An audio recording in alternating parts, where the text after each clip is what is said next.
ವೀಕ್ಷಕರೇ, ಇತಿಹಾಸಕ್ಕೆ ಸೇರಿದಂತ ಮಹತ್ತರವಾದಂತ ಸಾಕ್ಷ್ಯವೊಂದು ತಮಿಳುನಾಡಿನ ಕಾಲಗರ್ಭದಲ್ಲಿ ಮುಳುಗಿ ಹೋಗಿದೆ. ತಮಿಳುನಾಡಿಗೆ ಸೇರಿದಂತ ಒಂದು ಮಹತ್ವದ ಐತಿಹಾಸಿಕ ಸಂಗತಿ ಅದರ ಕೋಸ್ಟಲ್ ಭಾಗದಲ್ಲಿ ಸಾವಿರಾರು ವರ್ಷಗಳಿಂದ ಅಡಕೊಂಡಿದೆ. ಬಂಗಾಳ ಕೊಲ್ಲಿಯ ಸಮುದ್ರದ ಕೆಳಗೆ ತಮಿಳುನಾಡಿನ ಒಂದು ಪ್ರಾಚೀನ ನಗರ ಸಂಪೂರ್ಣ ಮುಳುಗಡೆಯಾಗಿದೆ ಅಂತ ಹೇಳಲಾಗ್ತಿದೆ. ಈ ಒಂದು ಹೊಸ ಅಂಶ ಇತ್ತೀಚೆಗೆ ಬಯಲಾಗಿದೆ. ಇದು ಸಾವಿರಾರು ವರ್ಷಗಳ ಹಿಂದೆ ಮುಳುಗಡೆ ಆಗಿದ್ರೂ ಕೂಡ ಇದರ ನಿಖರ ಆಯಸ್ಸನ್ನ ಇದುವರೆಗೂ ಪತ್ತೆ ಹಚ್ಚೋದಕ್ಕೆ ಸಾಧ್ಯ ಆಗಿಲ್ಲ. ಇದು ಒಂದು ಅಂದಾಜಿನ ಪ್ರಕಾರ ಸಮುದ್ರದ ಒಳಗೆ ಸುಮಾರು 15,000 ವರ್ಷಗಳಿಗೂ ಹಿಂದೆ ಮುಚ್ಚೋಗಿದೆ ಅಂತ ನಂಬಲಾಗಿದೆ. ಪ್ರಾಕ್ತನ ಶಾಸ್ತ್ರಜ್ಞರು ಇದನ್ನ 15,000 ವರ್ಷಗಳಿಗೂ ಹಳೆ ನಗರ ಅಂತ ಹೇಳ್ತಿದ್ದಾರೆ.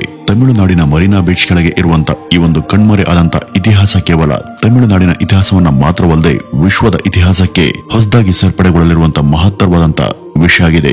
ಈಗ ತಮಿಳುನಾಡಿನ ಬಂಗಾಳ ಕೊಲ್ಲಿ ಸಮುದ್ರದ ಕೆಳಗೆ ಮುಳುಗಿ ಹೋಗಿರಬಹುದಾದಂತಹ 15,000 ವರ್ಷಗಳಿಗೂ ಹಳೆ ನಗರದಲ್ಲಿ ಹಿಂದೊಮ್ಮೆ ಪುರಾತನ ತಮಿಳು ಭಾಷಿಕ ಜನರು ವಾಸ ಇದ್ರು ಹಾಗೂ ಅಲ್ಲೊಂದು ಇಡೀ ನಾಗರಿಕತೆ ಜೀವಂತವಾಗಿತ್ತು ಅಂತ ಹೇಳಲಾಗ್ತಿದೆ. ಚೆನ್ನೈ ನಗರದ NIOT ಅಂದ್ರೆ ನ್ಯಾಷನಲ್ ಇನ್ಸ್ಟಿಟ್ಯೂಟ್ ಆಫ್ ಟೆಕ್ನಾಲಜಿ ವಿಭಾಗದವರು ಇದಕ್ಕಾಗಿ 2 ಶಿಪ್ಗಳನ್ನ ಸಾಗರದ ಆಳಕ್ಕೆ ಶೋಧಕ್ಕೆ ಅಂತ ರವಾನಿಸೋದಕ್ಕೆ ಮುಂದಾಗಿದ್ರು. CRV ಸಾಗರ್ ತಾರಾ ಹಾಗೂ CRV ಸಾಗರ್ ಅನ್ವೇಷಕ ಎಂಬ ಈ 2 ಸಂಶೋಧನಾ ಹಡಗುಗಳು ಸಾಗರದ ಆಳದವರೆಗೂ ಹೋಗಿ ನಿರಂತರವಾಗಿ ಶೋಧನಾ ಕಾರ್ಯವನ್ನ ಶುರು ಮಾಡಿದ್ವು. 2019ರಲ್ಲಿ ಶುರುವಾದಂತ ಇವುಗಳ ಶೋಧ ಕಾರ್ಯ ಇತ್ತೀಚೆಗಷ್ಟೇ ಮುಗ್ದಿದೆ. ಇವು ತಮಿಳುನಾಡು ಹಾಗೂ ಪುದುಚೇರಿಯ ಮಧ್ಯೆ ಅದರ ಅಂಚಿನಲ್ಲಿ ಬರುವಂತ ಪೂಂಪುಹರ್ ಎಂಬ ಜಾಗದಿಂದ ಮೊದಲು ತಮ್ಮ ರಿಸರ್ಚ್ ಅನ್ನ ನಡೆಸಿದ್ವು. ವೀಕ್ಷಕರೇ, ಈ ಪೂಂಪುಹರ್ ತಮಿಳುನಾಡಿಗೆ ಸೇರಿದಂತ ಒಂದು ಸಾಧಾರಣವಾದಂತ ನಗರ. ಈ 2 ಹಡಗುಗಳು ಆ ಸ್ಥಳದಿಂದ ಸುಮಾರು 40ರಿಂದ 50 ಕಿಲೋಮೀಟರ್ನಷ್ಟು ಮುಂದೆ ಹೋಗಿ ತಮ್ಮ ಸುತ್ತಲಿನ ಜಲಾಶಯವನ್ನ ಸ್ಕ್ಯಾನ್ ಮಾಡೋದಕ್ಕೆ ಮುಂದಾಗಿದ್ವು. ಆ ಒಂದು ನಗರ ತನ್ನ ಇತಿಹಾಸ ಪ್ರಸಿದ್ಧತೆಯಿಂದಾಗಿ ಹಾಗೂ ಸಾವಿರಾರು ವರ್ಷಗಳ ಭವ್ಯ ಚರಿತ್ರೆಯಿಂದ ಖ್ಯಾತಿಯನ್ನ ಪಡೆದಂತ ಇಲ್ಲಿಯ ಸಾಗರದ ತಳದ ವಾತಾವರಣ ಹೇಗಿದೆ ಎಂಬ ಬಗ್ಗೆ ಇವು ಸ್ಟಡಿ ಮಾಡೋದಕ್ಕೆ ಶುರು ಮಾಡಿದ್ವು. ಭಾರತೀಯ ದಾಸನ್ ವಿಶ್ವವಿದ್ಯಾಲಯ ಹಾಗೂ ಇತರೆ ವಿಶ್ವವಿದ್ಯಾಲಯಗಳು ಇದಕ್ಕೆ ಬೆಂಬಲವನ್ನ ಸೂಚಿಸಿದ್ವು. ಈ 2 ಶಿಪ್ಗಳು ತಮ್ಮಲ್ಲಿ ಇರಬಹುದಾದಂತಹ ಅತ್ಯಾಧುನಿಕ ಮಷಿನ್ಗಳಿಂದ ಸಾಗರದ ತಳವನ್ನ ಮ್ಯಾಪಿಂಗ್ ಮಾಡಿ ಅಧ್ಯಯನ ಮಾಡಿದಾಗ ಅನೇಕ ಅಚ್ಚರಿದಾಯಕ ಅಂಶಗಳು ಹೊರಬಿದ್ದಿದ್ವು. ಸಾಗರದ ತಳದಲ್ಲಿ ಹಳೆ ಶಿಥಿಲಗೊಂಡಂತ ವಾಸದ ಮನೆಗಳು, ಕಲ್ಲಿನ ಮನೆಗಳ ಅವಶೇಷಗಳು ಪತ್ತೆಯಾಗಿದ್ವು.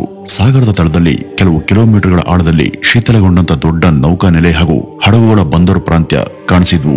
ಕನಿಷ್ಠ 25ರಿಂದ 30 ದೊಡ್ಡ ಶಿಪ್ಗಳನ್ನ ಒಂದೇ ಸಲಕ್ಕೆ ನಿಲ್ಲಿಸಬಹುದಾದಂತ ವಿಸ್ತಾರವಾದಂತ ಹಾಗೂ ವಿಶಾಲವಾದಂತ ಬಂದರು ಅದಾಗಿತ್ತು. ಅಲ್ಲದೆ ಹಲವು ಮೀಟರ್ನಷ್ಟು ಎತ್ತರದ ಹಳೆಯ ದೀಪಸ್ತಂಭ ಮತ್ತು ಲೈಟ್ ಹೌಸ್ ಕೂಡ ಅಲ್ಲಿ ಸಂಶೋಧಕರಿಗೆ ಕಾಣಿಸಿತು. ಹಾಗೂ ಈ ಹಿಂದೆ ಇದೆಲ್ಲ ಇದ್ದು ಆಳ್ವಿಕೆ ನಡೆಸಿದಂತ ಪುರಾತನ ರಾಜವಂಶ ಯಾವುದು ಅಂತ ತಜ್ಞರು ಯೋಚಿಸಿದ್ರು. ಆಗ ಪುರಾತನವಾದಂತ ಚೋಳ ವಂಶ ಈ ಪ್ರಾಂತ್ಯವನ್ನ ಅಥವಾ ಈ ಭೂಭಾಗವನ್ನ ಭವ್ಯವಾಗಿ ಆಳ್ವಿಕೆ ನಡೆಸಿದ್ದಾಗಿ ಇತಿಹಾಸ ಹೇಳುತ್ತೆ. ಆದ್ರೆ ಇವರು ಇಲ್ಲಿಂದ ಗರಿಷ್ಠ 1000 ಅಥವಾ 1200 ವರ್ಷಗಳಷ್ಟು ಹಳಬ್ರು. ಆದ್ರೆ ಇಲ್ಲಿರುವಂತ ಶಿಥಿಲಗೊಂಡಂತ ನಗರಗಳು ಸುಮಾರು 15,000ಗಳಷ್ಟು ಹಳೆಯವು.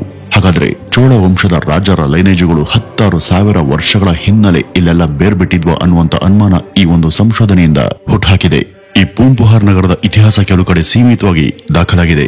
ತಮಿಳುನಾಡಿಗೆ ಸೇರಿದಂತ ತಮಿಳಿನ ಕೆಲವು ಗ್ರಂಥಗಳಲ್ಲಿ ಅದರ ಬಗ್ಗೆ ಗಾಢವಾದಂತಹ ಉಲ್ಲೇಖಗಳು ಇರೋದನ್ನ ನಾವು ಗಮನಿಸಬಹುದು. ಇದನ್ನ ಆಗೆಲ್ಲ ಕಾವೇರಿ ಪೂಪಟ್ಟಣಂ ಅಂತ ಕರೆಯಲಾಗ್ತಿತ್ತು. ಅಂದ್ರೆ ಕಾವೇರಿ ನದಿಯ ಸಂಗಮ ಕ್ಷೇತ್ರ ಅಂತ ಇದರ ಅರ್ಥ. ನಮ್ಮ ರಾಜ್ಯದ ತಲಕಾಡಲ್ಲಿ ಹುಟ್ಟುವಂತ ಈ ಕಾವೇರಿ ನದಿ ಹರಿದು ತಮಿಳುನಾಡಿನ ಭಾಗದಲ್ಲಿ ಸಂಗಮವಾಗೋದ್ರಿಂದ ಈ ಒಂದು ಸ್ಥಳ ಮೊದಲಿನೂ ಕೂಡ ಪ್ರಮುಖ ನಗರ ಆಗಿ ಗುರುತಿಸಿಕೊಂಡಿದೆ. ಅದಲ್ಲೇ ಚೋಳರಂತ ಅನೇಕ ರಾಜವಂಶದ ಅರಸರು ಅಲ್ಲೆಲ್ಲ ಬಹಳ ಕಾಲ ಆಳ್ವಿಕೆಯನ್ನ ನಡೆಸಿದ್ದಾರೆ. ಈ ಕುರಿತಾಗಿ ಇರುವಂತ ಇತಿಹಾಸವನ್ನ ಸರಿಯಾದ ರೀತಿಯಲ್ಲಿ ಪ್ರಾಕ್ಟಿಕಲ್ ಆಗಿ ಕೆದಕಿದ್ರೆ ನಮಗೆ ತಿಳಿಯದಂತ ಅನೇಕ ಸೋಜಿಗದ ಸಂಗತಿಗಳು ಹಾಗೂ ಇತಿಹಾಸಕ್ಕೆ ಸೇರಿದಂತ ನಿಬ್ಬೆರಗಾಗಿಸುವಂತ ವಿಷಯಗಳು ಬೆಳಕಿಗೆ ಬರುವಂತ ಸಾಧ್ಯತೆ ಇದೆ. ಈ ಸಮುದ್ರದ ಕೆಳಗೆ ಒಂದಿಡೀ ನಗರ ಹಾಗೂ ನಾಗರಿಕತೆ ಅದೆಷ್ಟೋ ವರ್ಷಗಳ ಹಿಂದೆ ಸಂಪೂರ್ಣವಾಗಿ ನೀರಿನಿಂದ ಆವೃತವಾಗಿ ಮುಳುಗಿದೆ ಅಂದ್ರೆ ಅದಕ್ಕೆ ಮುಖ್ಯ ಕಾರಣ ಹೆಚ್ಚಾದಂತ ಸಮುದ್ರದ ನೀರಿನ ಮಟ್ಟ ಹಾಗೂ ಇದು ಜಾಗತಿಕ ತಾಪಮಾನ ಏರಿಕೆಯಿಂದ ಉಂಟಾಗುವಂತ ಸಮಸ್ಯೆ. ಹೆಚ್ಚಿದ ಭೂತಾಪದಿಂದಾಗಿ ವಿಶ್ವದ ಅನೇಕ ಸಾಗರಗಳಲ್ಲಿರುವಂತಹ ಮಂಜುಗಡ್ಡೆಗಳೆಲ್ಲ ಕರಗಿ ನೀರಿನ ರೂಪ ಪಡೆದು ಸಮುದ್ರದ ನೀರಿಗೆ ಸೇರಿ ಜಲಮಟ್ಟವನ್ನ ಏರಿಸಿ ಕಡಲಿನ ಅಂಚಿನಲ್ಲಿರುವಂತಹ ಒಂದಷ್ಟು ನಗರಗಳನ್ನ ಆವರಿಸ್ತವೆ. ಇದೇ ರೀತಿ ಮುಂದುವರೆದ್ರೆ ಮುಂದೆ ಸಾಕಷ್ಟು ಕೋಸ್ಟಲ್ ಏರಿಯಾಗಳು ಸಂಪೂರ್ಣವಾಗಿ ನೀರಿನಿಂದ ಮುಳುಗಡೆ ಆಗುವಂತ ಸಂಭವ ಇದೆ ಅನ್ನೋದು ನಮ್ಗೆಲ್ಲ ಗೊತ್ತಿರುವಂತ ಸಂಗತಿ. ಇಲ್ಲಿಂದ 16,000 ವರ್ಷಗಳ ಹಿಂದೆ ಕೂಡ ಇದೇ ತರಹದ ವಾತಾವರಣದಿಂದಾಗಿ ಕಾವೇರಿ ಪೂಪಟ್ಟಣಂ ನೀರಿನಲ್ಲಿ ಮುಳುಗಿ ಹೋಗಿದೆ ಅನ್ನೋದು ಈಗ ನಮ್ಗೆ ಕಾಣಿಸ್ತಿರುವಂತ ಇತಿಹಾಸ. ಪ್ರಸ್ತುತ ಈಗ ಪುದುಚೇರಿ, ಪೂಂಪುಹಾರ್, ನಾಗಪಟ್ಟಣ, ಕರೇಕಲ್ ಮುಂತಾದ ನಗರಗಳೆಲ್ಲ ಸೀ ಲೆವೆಲ್ಗೆ ಸಮಾನವಾಗಿ ನಿಂತಿರುವಂತ ನಗರಗಳು. ಇವೆಲ್ಲ ಸಾವಿರಾರು ವರ್ಷಗಳ ಹಿಂದೆ ನೀರಿನಲ್ಲಿ ಮುಳುಗಿವೆ ಅಂದ್ರೆ ಭೂತಾಪ ಆಗ್ಲೇ ಯಾವ ಮಟ್ಟಿಗೆ ಹೆಚ್ಚಿರಬಹುದು ಅಂತ ನೀವೇನೆ ಊಹೆ ಮಾಡಿ ನೋಡಿ. 2007ರ ಇಸ್ವಿಯಿಂದನೂ ಕೂಡ ಭೂತಾಪದ ಏರಿಕೆಯಿಂದಾಗಿ ಸಮುದ್ರ ಸಾಗರಗಳ ಮಟ್ಟ ಏರಿಕೆಯಾಗ್ತಾನೆ ಇದೆ. ಮುಂಬರುವಂತ ನೂರಾರು ವರ್ಷಗಳಲ್ಲಿ ಇದು ಇನ್ನಷ್ಟು ಜಾಸ್ತಿಯಾಗಿ ಈಗ ಇರುವಂತ ಅರ್ಧಕ್ಕರ್ಧ ಕೋಸ್ಟಲ್ ನಗರಗಳು ಮುಂದೊಂದು ಕಾಲಕ್ಕೆ ನೀರಿನ ಒಳಗೆ ಮುಳುಗಿ ಹೋಗುವಂತ ಸಂಭವ ಹೆಚ್ಚಿದೆ. ಇದೇ ಕಾರಣಕ್ಕೆ ಇಲ್ಲೆಲ್ಲ ಡೀಪ್ ಸಿ ಅಧ್ಯಯನಗಳು ನಡೀತಾ ಇದ್ದಾವೆ. ಈ ಒಂದು ಅಧ್ಯಯನ ಮುಗಿಯುವಷ್ಟರಲ್ಲಿ ಇನ್ನೂ ಹೆಚ್ಚಿನ ವಿವರಗಳು ವರದಿ ರೂಪದಲ್ಲಿ ಹೊರಬೀಳಲಿವೆ. 15,000 ವರ್ಷಗಳ ಹಿಂದೆ ಅಂದ್ರೆ ಅದು ಸಾಮಾನ್ಯ ಸಂಗತಿ ಅಲ್ಲ. ಅದು ನವಶಿಲಾಯುಗದ ಸಮಯದ ಸಂದರ್ಭ.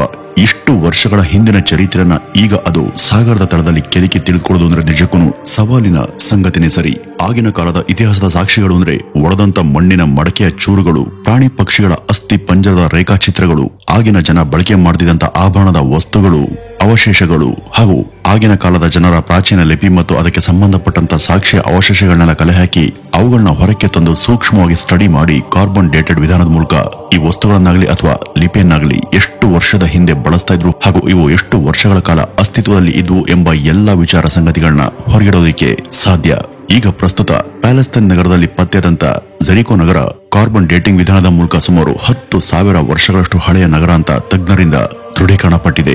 ಈಗ ಇದೇ ಇತಿಹಾಸದ ಸಾಲಿಗೆ ತಮಿಳುನಾಡಿನ ಸಾಗರದ ಗರ್ಭದ ಕೆಳಗೆ ಅಡಗಿರುವಂತ ಕಾವೇರಿ ಪಟ್ಟಣಂ ನಗರ ಹಾಗೂ ಅದರ ಜನಜೀವನದ ನಾಗರಿಕತೆ ಸೇರುವಂತ ಸಂಭವ ಇದೆ. ಕಾರಣ ಈ ಒಂದು ಸಾಗರದ ತಳದಲ್ಲೂ ಕೂಡ ತಜ್ಞರಿಗೆ ಎತ್ತರದ ದೀಪಸ್ತಂಭಗಳು, ನೌಕಾನೆಲೆ ಹಾಗೂ ಜನ ವಾಸ ಮಾಡ್ತದಂತ ಕಲ್ಲು ಮತ್ತು ಮಣ್ಣನ್ನ ಬಳಸಿ ಕಟ್ಟಲಾಗಿರುವಂತಹ ಕಟ್ಟಡಗಳ ಮನೆಗಳ ಭವನಗಳು, ಅವಶೇಷಗಳು ಸಾಕಷ್ಟು ಸಂಖ್ಯೆಯಲ್ಲಿ ಸಿಕ್ಕಿವೆ.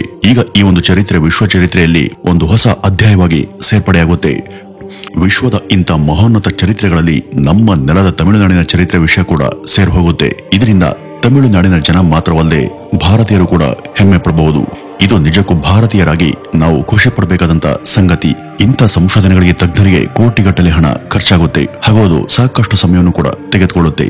ಇವರೆಲ್ಲ ಈ ಪ್ರಾಕ್ತನ ಸಂಶೋಧನೆ ನಡೆಸೋದಕ್ಕೆ ಕೇಂದ್ರ ಸರ್ಕಾರ ಹಣವನ್ನ ಕೊಡಬೇಕಾಗಿರೋದ್ರಿಂದ ಈ ಐತಿಹಾಸಿಕ ವರದಿಗಳು ಬಹುಬೇಗ ಸೃಷ್ಟಿಯಾಗೋದಿಲ್ಲ. ಅದಕ್ಕೆ ಸಾಕಷ್ಟು ಸಮಯ ಬೇಕೇ ಬೇಕು. ಈಗ ತಮಿಳುನಾಡಿನ ಈ ಒಂದು ರೋಚಕ ಚರಿತ್ರೆಯಿಂದ ಹೊರಬೀಳುವಂತ ಅಥವಾ ಬಿದ್ದಿರುವಂತ ಅಂಶಗಳ ಬಗ್ಗೆ ನಾವು ಗಮನ ಹರಿಸಬಹುದಾದರೆ, ಈ ಒಂದು ಕಾವೇರಿ ಪಟ್ಟಣ ಇಲ್ಲಿಂದ ಸುಮಾರು 2 ರಿಂದ 2.5 ಸಾವಿರ ವರ್ಷಗಳ ಹಿಂದೆ ನೀರಿನಲ್ಲಿ ಸಂಪೂರ್ಣವಾಗಿ ಮುಳುಗಡೆ ಆಗಿರಬಹುದು ಅಂತ ತಜ್ಞರು ಹೇಳ್ತಿದ್ದಾರೆ.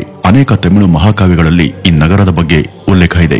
ಈ ಚರಿತ್ರೆಯ ಬಗ್ಗೆ ದಾಖಲಾಗಿರುವಂತಹ ವಿಷಯಗಳು ಇರುವಂತಹ ಪುಸ್ತಕಗಳ ಆಯಸ್ಸು ಕೂಡ ಇಲ್ಲಿಂದ 2,000 ವರ್ಷಗಳಷ್ಟು ಹಿಂದಕ್ಕೋಗ್ತವೆ.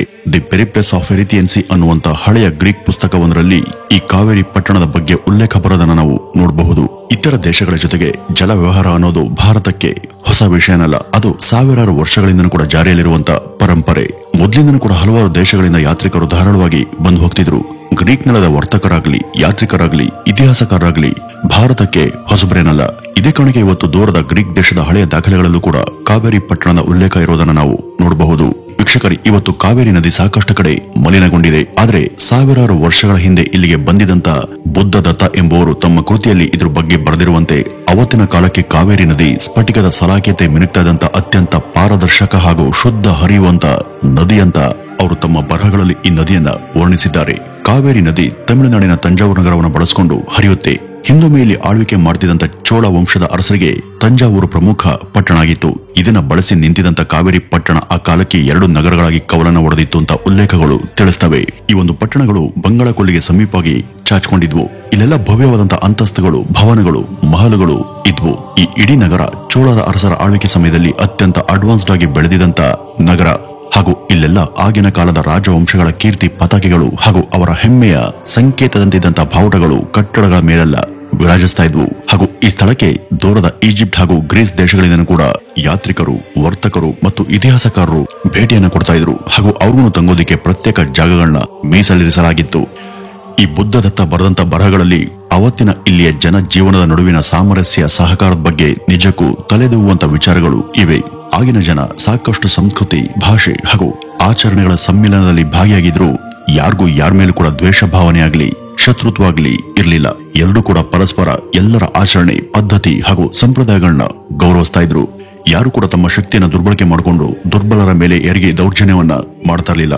ಎಲ್ಲರೂ ಕೂಡ ಇರೋದ್ರಲ್ಲಿಯೇ ತೃಪ್ತರಾಗಿ ಇತರರಿಗೂ ಕೂಡ ಅದರಲ್ಲಿಯೇ ಹಂಚಿ ತಿಂತಾ ಇದ್ರು. ಪರಸ್ಪರ ಸಹಕಾರ, ಸಹಬಾಳ್ವೆ, ಸಮನ್ವಯತೆ ಅವತ್ತಿನ ನಾಗರಿಕತೆಯಲ್ಲಿ ಅತ್ಯಂತ ಸಾಮಾನ್ಯವಾಗಿ ಕಂಡುಬರ್ತಾ ಇದ್ದಂತ ಅಂಶಗಳು. ಕಡಲ ತೀರದ ಭಾಗಗಳಲ್ಲಿ ರಾಜರ ನಿವಾಸಗಳಿದ್ವು ಹಾಗೂ ಅದರ ಪಕ್ಕದಲ್ಲಿಯೇ ಸೈನಿಕರ ಹಾಗೂ ಸೇನಾಧಿಪತಿಗಳ ನಿವಾಸ ಕೂಡ ಇದ್ವು. ಇದೆಲ್ಲದರ ನಡುವೆ ನಗರದ ನಡುಮಧ್ಯ ರಾಜರು ತಾವೇ ತಮ್ಮ ಸ್ವಂತ ಖರ್ಚಲ್ಲಿ ಕಟ್ಟಿದಂತ ರಾಜ ಉದ್ಯಾನವನಗಳು ಕೂಡ ತಲೆ ಎತ್ತಿದ್ವು ಎಂಬ ವಿವರಣೆ ಸಾವಿರಾರು ವರ್ಷಗಳ ಹಿಂದೆ ರಚನೆ ಆದಂತ ಬುದ್ಧದತ್ತ ಹಾಗೂ ಮೊದಲಾದವರ ಬರಹಗಳಲ್ಲಿ ದಾಖಲಾಗಿವೆ. ವೀಕ್ಷಕರೇ, ಇದೆಲ್ಲ ಈಗ ವರದಿಯಾಗಿರುವಂತಹ ಜನರಲ್ ವಿಚಾರಗಳು. ಇಲ್ಲಿ ಭಾರತೀಯ ದಾಸ ವಿಶ್ವವಿದ್ಯಾಲಯ ತಜ್ಞರಿಂದ ಇನ್ನಷ್ಟು ಹೊಸ ಸಂಗತಿಗಳು ಬೆಳಕಿಗೆ ಬರೋದು ಇನ್ನೂ ಕೂಡ ಬಾಕಿ ಇವೆ. 2019ರಲ್ಲಿ ಇವರ ಸ್ಟಡಿ ಶುರುವಾಯಿತು.